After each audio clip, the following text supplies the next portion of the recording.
তো মানে ৰিচেণ্টলি 2 দিন বা 3 দিনমান আগত এটা ঘটনা হ'ল আমাৰ গুৱাহাটী ফেঞ্চি বজাৰত।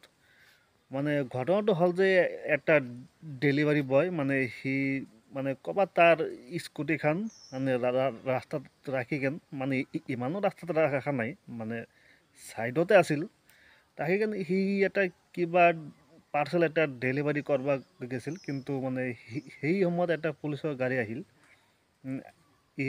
আহি কেন মানে তাতে মানে সি ৰাস্তাত স্কুটিটো কিয় ৰাখলাক তাৰ কাৰণে সেই ল'ৰাটোক ভয়াকে মাৰলাক।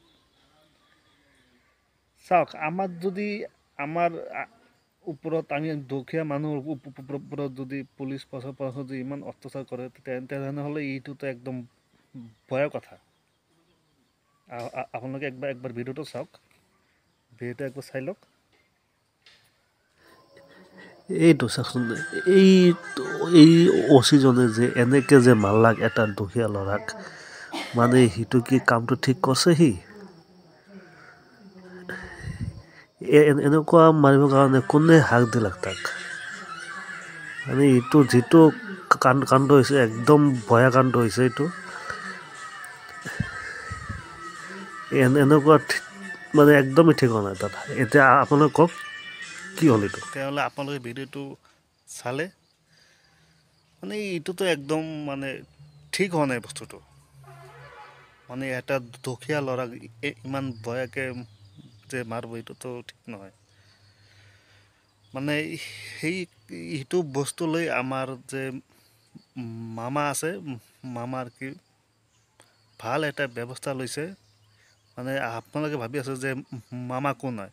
মামা হ'ল আমাৰ অসমৰ মাননীয় মুখ্যমন্ত্ৰী ডক্টৰ হিমন্ত বিশ্ব শৰ্মা।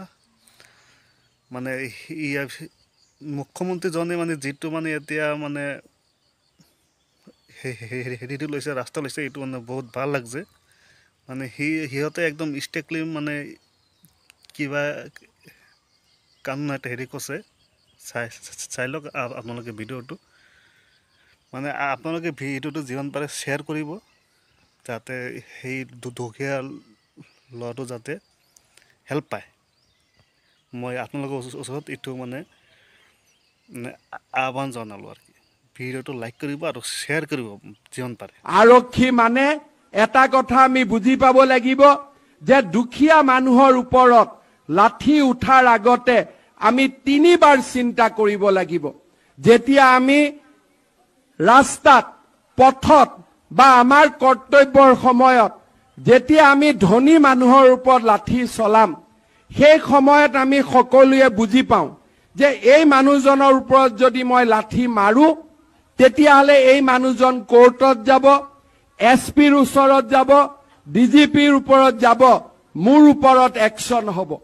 কিন্তু যদি মই দুখীয়া মানুহ এজনৰ ওপৰত লাঠি মাৰো, মই যদি ৰিক্সাৱালা এজনৰ ওপৰত লাঠি মাৰো, ঠেলা এজনৰ ওপৰত যদি মই লাঠি মাৰো, শ্ৰমিক এজনৰ ওপৰত যদি মই লাঠি মাৰো, এই লাঠি মৰা মানুহজন এছপিৰ ওপৰতো যাব নোৱাৰে, ডিজিপিৰ ওচৰতো যাব নোৱাৰে, আইনৰ ওচৰতো যাব নোৱাৰে, আৰু সেইবাবে ইয়াক মই মাৰিম। কিন্তু আমি এটা কথা মনত ৰাখিব লাগিব, সেই দৰিদ্ৰজনৰ ৰক্ষাকৰ্তা আমি। যিজন মানুহে আইনত যাব নোৱাৰে, যিজন মানুহে মোৰ চিনিয়ৰৰ ওচৰত যাব নোৱাৰে, সেই দৰিদ্ৰ আৰু দুখীয়া মানুহজনক ৰক্ষা কৰাৰ দায়িত্বৰ বাবে মই এই ইউনিফৰ্ম পিন্ধিছো, মই এই খাকী পোছাক পিন্ধিছো। যেতিয়া অসম আৰক্ষীৰ প্ৰত্যেকজন জোৱান দৰিদ্ৰজন আৰ্তজনৰ ত্ৰাণকৰ্তা হ'ব, তেতিয়া অসমৰ ভৱিষ্যত সুন্দৰ হোৱাত কোনেও বাধা দি ৰাখিব নোৱাৰে। ধনীৰ বাবে আদালত আছে, দুখীয়াৰ বাবে মই আছো। এই চিন্তাৰে আমি আগুৱাই যাব লাগিব। তেনেহ'লে চালক, আমাৰ মামাই মুখ্যমন্ত্ৰী ডক্টৰ হিমন্ত বিশ্ব শৰ্মা মানে যিটো ষ্টেপ লৈছে এতিয়া মানে বহুতে ভাল লাগছে।